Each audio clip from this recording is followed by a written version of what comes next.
Selamat pagi, anak-anak kelas 3 yang Bapak kasihi. Terima kasih, ini adalah minggu kedua dalam kita belajar agama. Setelah kemarin anak-anak menyaksikan pelajaran agama tentang Yakub dan Esau, anak-anak sudah perhatikan filmnya bahwa Yakub dan Esau adalah dua kakak adik dari ayah bernama Ishak dan ibu bernama Ribka. Ya, mereka adalah saudara kembar yang dari kecil memang sudah saling bersaing, di mana Esau yang sebetulnya menjadi kakak dan Yakub adalah adiknya. Namun dalam perjalanan hidup mereka, akhirnya Yakublah yang mendapatkan berkat dan Esau tidak mendapatkan berkat. Maka sekarang anak kita akan bersama-sama menyimpulkan dari pelajaran kita yang sudah kemarin sama yang hari ini.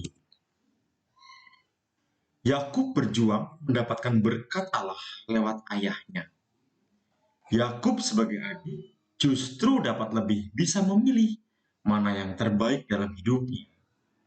Yakub dengan segala yang sudah Allah berikan dapat memilih dengan benar. Pilihan dalam hidupnya ini lebih berguna. Misalnya, lebih memilih hak kesulungan daripada sekedar bubur kacang merah. Dalam kisah ini pula anak-anak, kata berkat itu jauh lebih penting anak-anak daripada bubur. Mengapa? Karena berkat itu menjadi sebuah status anak-anak. Seorang anak sulung, maka dialah yang nanti menjadi penerus ayahnya. Dia menjadi pemimpin. Dan berkat itu memang hanya diberikan satu kali dari sang ayah untuk anak sulung. Anak sulung artinya anak yang pertama.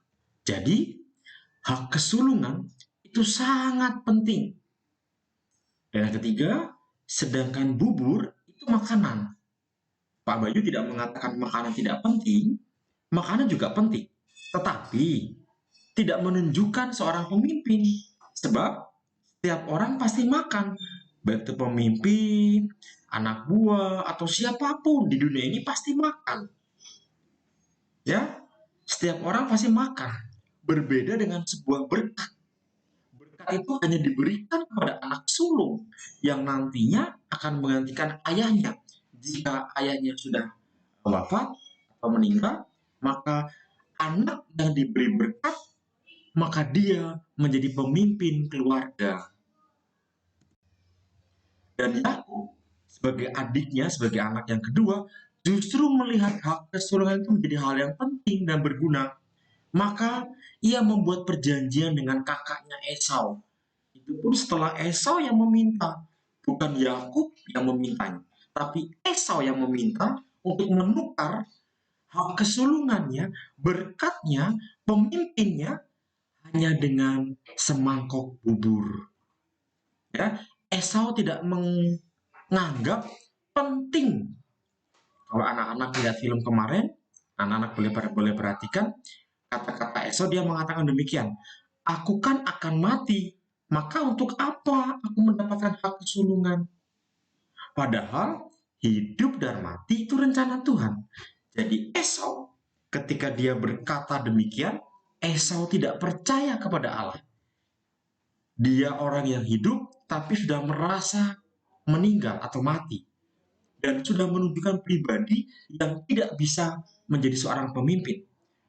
Kalau anak-anak mau menjadi seorang pemimpin, maka dia harus percaya kepada Allah. Kalau anak boleh mendengar kisahnya Nabi Musa, Nabi Nuh, itu pemimpin-pemimpin. Dan seorang pemimpin bisa membuat mukjizat, bisa membuat segala sesuatu menjadi baik. Karena apa? Karena dia tahu Allah akan membantu. Dan Esau, dia tidak tahu itu. Ya. Sedangkan Yakub dapat memilih hal yang lebih utama yang berkenan di hadapan Allah. Dan Allah lebih melihat iman dan perbuatan yang layak dan pantas untuk mendapatkan berkat, untuk menjadi seorang pemimpin. Jadi di sini Yakub dipilih oleh Allah karena iman dan perbuatannya memang cocok menjadi seorang pemimpin. Dia bisa memimpin dirinya sendiri. Sedangkan Esau, dia seorang kakak, tapi tidak bisa memimpin dirinya sendiri. Dia tergoda hanya dengan semangkuk bubur, maka dia mudah menukarnya begitu saja. Maka apa yang menjadi kita kesimpulan hari ini? Anak-anak, kita harus bisa menjadi berkat. Berkat itu berguna bagi orang lain. Kayak kemarin, anak-anak sudah membuat tugas juga di buku agama kalian. Contoh menjadi berkat di rumah, yaitu peduli dengan anggota keluarga misalnya. Sayang, mengasihi, dan menjaga satu dengan keluarga yang lainnya. Saling mendoakan dengan anggota keluarga yang lainnya. Ya, itu adalah contoh-contoh perbuatan yang bisa menjadi berkat di rumah. Ya, anak-anak, setelah hari ini, maka pelajaran bab pertama kita sudah selesai. Nanti minggu depan kita akan belajar mengenai Yusuf. Tapi untuk yang Esau dan Yakub, Pak Bayu cukupkan. Nanti suatu saat Pak Bayu akan memberikan latihan-latihan soal yang bisa anak-anak kerjakan. Anak-anak boleh mencatatnya di buku catatan agama yang penting-pentingnya. Lalu setelah itu kita bisa melanjutkan pelajaran yang lainnya di minggu depan. Ya, terima kasih anak-anak, juga orang tua yang sudah mendampingi. Tuhan memberkati. Amin.